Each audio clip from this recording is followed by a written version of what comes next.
Hello, welcome to At His Pace, Marriage Minutes. Today we are going to be talking about forgiveness.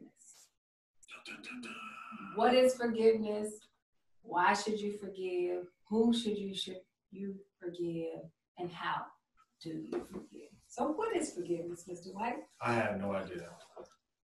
I just know I need it. I need to apply it, and I need to live in it. What does that mean? There is a certain level of hurt and pain that I have experienced in my life that I need to allow the person who has exercised that on me, I need to relieve them of that. And so I need to forgive them for the pain and suffering that they caused me so that I can continue on in my life and so that the healing process can continue to move forth.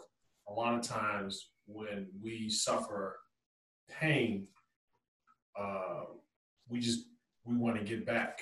And so we don't allow forgiveness to take place, and we hold a grudge or we have some sort of resentment. And the funny thing is the person who's caused that pain goes on with their life, and we are the one that's stuck and trapped within that affliction. And so forgiveness is when you feel offended by an action, word, or deed that just really scars you. It could be a parent, it could be friends, it could be anybody.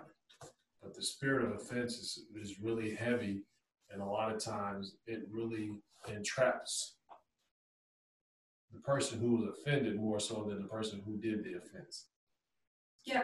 So I always take, the definition of forgiveness to mean this: giving up the hope that the past could be different. And if I keep that in mind, then who should I forgive?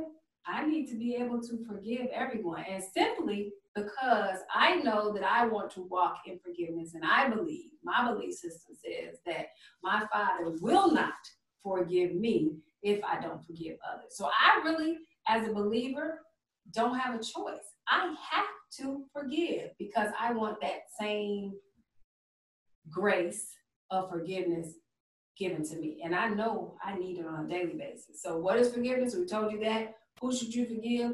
Everybody. How? That's the hard part. That's the really hard part. And I think we get mixed up in the act of forgiveness and not understanding the process. The act of forgiveness is instantaneously.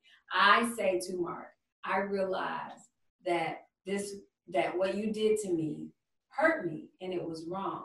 But I am not going to use that and give myself permission to get back at you, right?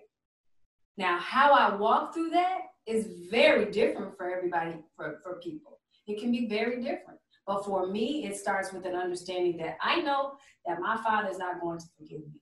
Then I have to ask him, I have to partner with him so that I understand how to walk this out. And it's a day-by-day process because something will come up and remind me instantly of what he did. And I'll go right back to that process. And I, again, have to partner with my Father to say, okay, we're done with that. Yes, that was a trigger. Yes, that stung. But I am not going down that road again.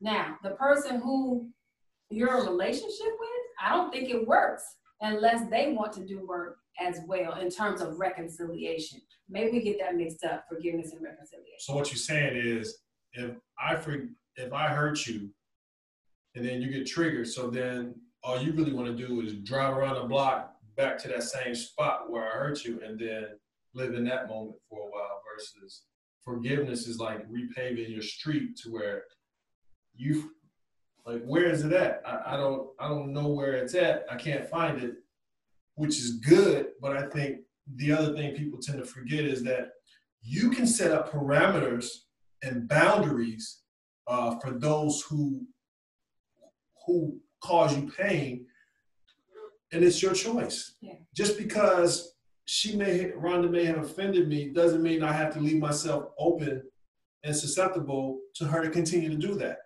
And so I have to forgive her, let her go, and then present boundaries and parameters so that I won't be placed in that situation again.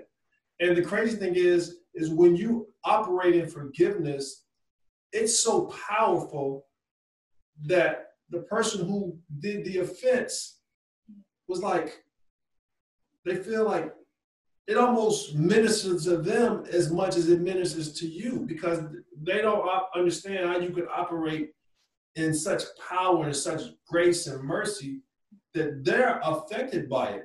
Now, they may not be, but you just don't know how it moves and it cuts through the pain and the offense that has taken place.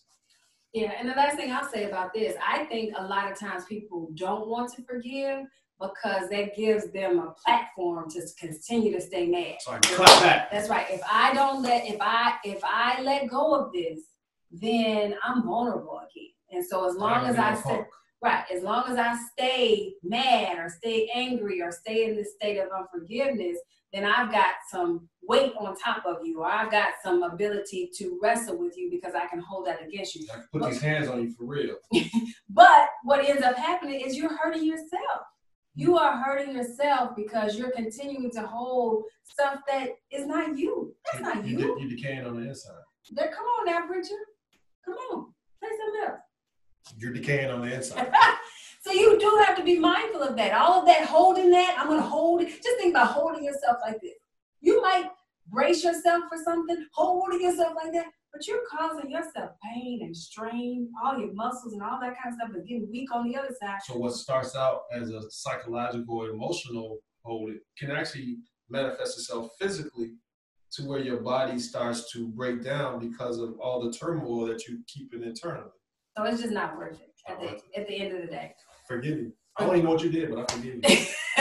Let go, find your foundation and work on yourself. Let God and that other person deal with them. And you worry about yourself. I'm gonna let God beat him up because I'm done with that. Oh, he will. All right. That's forgiveness at his pace. Be well, be blessed.